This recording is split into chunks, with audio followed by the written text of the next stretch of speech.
Hello friends, কেমন আছো তোমরা সবাই? আশা করি খুব ভালো আছো, সুস্থ আছো। আমরাও খুব ভালো আছি। আজকে চলে এসেছি আবারও একটি নতুন ব্লগ নিয়ে। আজকে তোমাদের সাথে শেয়ার করব মাসমাই কেভের ভিডিও। অনেক দিন থেকেই তো দেওয়া হচ্ছে, আবার দেওয়া হচ্ছে না, এরকম চলছে।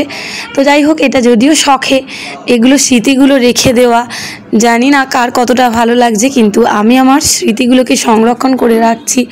তো এখানে গিয়েই প্রথমে নেমে দেখলাম বড় একটা বোর্ড রাখা ছিল, সেখানে লেখা ছিল যে মাসমাই কেভ। আর কেভে যাওয়ার আগে বেশ কিছুটা ফাঁকা জায়গা ছিল পার্কিং এরিয়ার পরে। তো যাই হোক, সেই ফাঁকা জায়গাটার মধ্যে অনেক বাচ্চারাই দৌড়াদৌড়ি করছিল, আর ওখানে একটা ছোট্ট ফাংশন টাইপের হচ্ছিল, রোড সাইড ফাংশন বলতে গেলে। সেখানে অনেকে নাচছিল। আর যাই হোক, আমার মেয়েকে দেখে, তো মেয়ে ছটপট করছিল দেখে অনেকেই হাত বাড়ালো নেওয়ার জন্য, কিন্তু ও কারো কাছে খুব একটা যেতে চাইছিল না, ও নিজের মনে দৌড়াদৌড়ি করছিল। এরপর টিকিট কেটে আস্তে আস্তে আমরা সবাই এগোতে লাগলাম। হ্যাঁ অবশ্যই। এই কত দূর?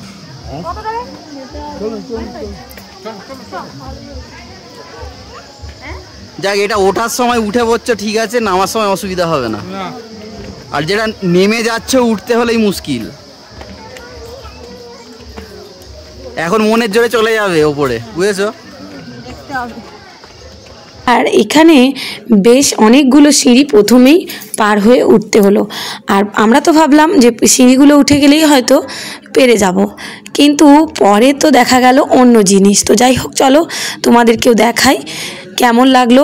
আর এর আগে একটা কেভের ভিডিও শেয়ার করেছিলাম, আর সেই কেভটা আরোয়া কেভটায় যদিও আমি নিজে যাইনি, এ তখন ঘুমিয়ে পড়েছিল, আমি গাড়িতেই বসেছিলাম। এই কেভটাকেই সামনের থেকে একদমই সচক্ষে দেখলাম। সিঁড়ি দিয়ে ওঠার সময়তেই দেখা হয়েছিল আমার বান্ধবীর সাথে। তো হঠাৎ করেই দেখা, তো ওকে জিজ্ঞাসা করলাম কত দূর, ও বললো বেশ কিছুটা। তো যাই হোক, সিঁড়িগুলো দিয়ে ওঠার পর তবেই কেভের স্টার্টিংটা দেখতে পেলাম, যে গুহার মুখ যাকে বলে। তো যাই হোক, সেখানে এসে আমি আর মামাম বসে গিয়েছিলাম। আমরা তাড়াতাড়ি উঠে এসেছিলাম, মা বাবাকে নিয়ে। ও একটু দেরিতে উঠছিল ওর বাবাই, আর তার জন্য আমি বসে অপেক্ষা করছিলাম। আর হাঁপিয়েও গিয়েছিলাম বেশ অনেকগুলো সিঁড়ি মেয়েকে কোলে নিয়ে ওঠার ফলে। তো প্রথমে একটু বসে রেস্ট নিয়ে তারপরে আবার গুহার মধ্যে ঢুকতে লাগলাম। তো বেশ কিছু দূর গেলামও, বেশ ভালোই লাগছিল, মানে একদমই মনে হচ্ছিল সিনেমা ব্যাপার। সত্যি প্রকৃতি কিভাবে নিজেকে সৃষ্টি করেছে, মানে একদমই পাথর দিয়ে এইভাবে যে কোনো কিছু হয় সামনের থেকে না দেখলে ভাবাও যায় না। এগুলো সত্যি কল্পনারও অতীত। আর মাঝে মাঝে হয়তো মেনটেনেন্সের জন্যই বা মানুষজন এখানে যাচ্ছে, সেই কারণে ছোট্ট ছোট্ট অল্প আলো দেওয়া ছিল, আর এই লাইটের মধ্যেই ঢুকতে হচ্ছিল ভেতরে। আর খুবই সরু জায়গাগুলো ছিল। আর যখন গিয়ে একদমই সরু পর্যায়ে পৌঁছে গিয়েছিলাম, তখন কিন্তু আর যেতে পারিনি। বেশ কিছুটা দূর যাওয়ার পর আমরা ব্যাকে চলে এসেছিলাম। জন্যই বলছিলাম যে বেশ অনেকটা যাওয়ার পর বুঝলাম যে এটা তো কিছুই নয়। গুহার উপর দিকটা অথবা আশপাশের দেওয়ালগুলো যেমন এবড়ো খেবড়ো, নিচের রাস্তাও কিন্তু খুবই এবড়ো খেবড়ো। এক একটা জায়গায় এই যে নিচু হয়ে যেতে হচ্ছিল, এখানগুলো কিন্তু আমরা যাইনি। আমরা যে সরু জায়গায় আটকে গিয়েছিলাম, সেখান থেকে প্রায় আমাদের দলের সবাই চলে এসেছিলাম। খুবই রোগা পাতলা শরীর অথবা স্ট্রং হলে তবেই সে যেতে পারবে। বয়স্করা বা বাচ্চা নিয়ে একদমই এইসব জায়গায় যাওয়া যাবে না। খুব কম মানুষ ওই জায়গার পর থেকে ভিতর দিকে যাচ্ছিল। আমাদের দলের মধ্যে গিয়েছিলাম 24 জন, তার মধ্যে 2 জন মাত্র এই ভিতরের দিকে গিয়েছিল। তো মাম্মামের বাবা আর একটা দাদা। তো মাম্মামের বাবাই এই ভিডিওটা তুলে নিয়ে এসেছিল আমাদেরকে দেখানোর জন্য, এই পরবর্তী পার্টটা। তো সেখান থেকে ওর কাছ থেকে এইটা নিয়েছি।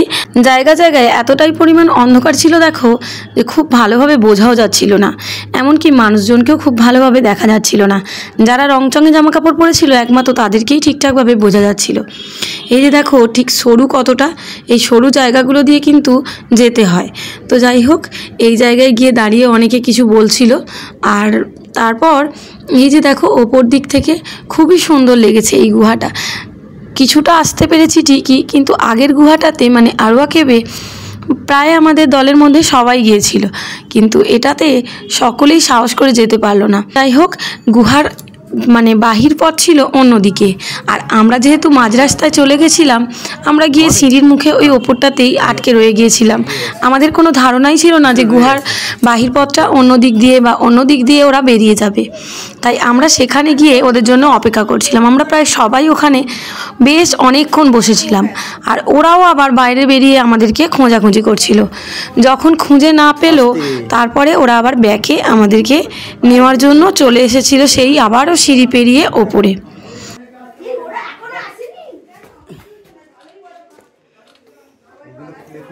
হচ্ছে সব আস্তে আস্তে।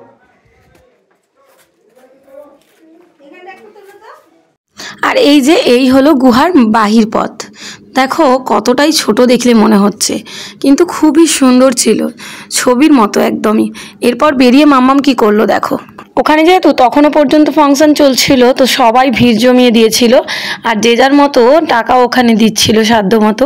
আর এদিকে মাম্মাম একা একাই নাচতে শুরু করেছিল। তো আমি যাই হোক ওর বেশ কিছু ভিডিও তুলছিলাম তখন, যে ও কী করছে মহারানী।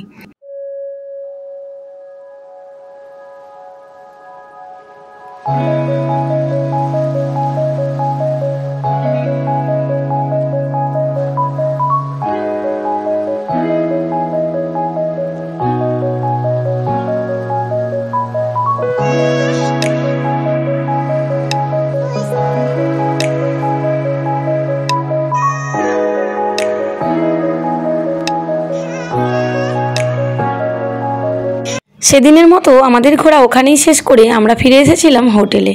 তখন বেশ অন্ধকারও হয়ে গিয়েছিল। এই যে দূরের বাড়িগুলোকে কত সুন্দর দেখতে লাগছে। কেমন লাগলো অবশ্যই জানিও, ভালো লাগলে একটি লাইক দিয়ে পাশে থেকো।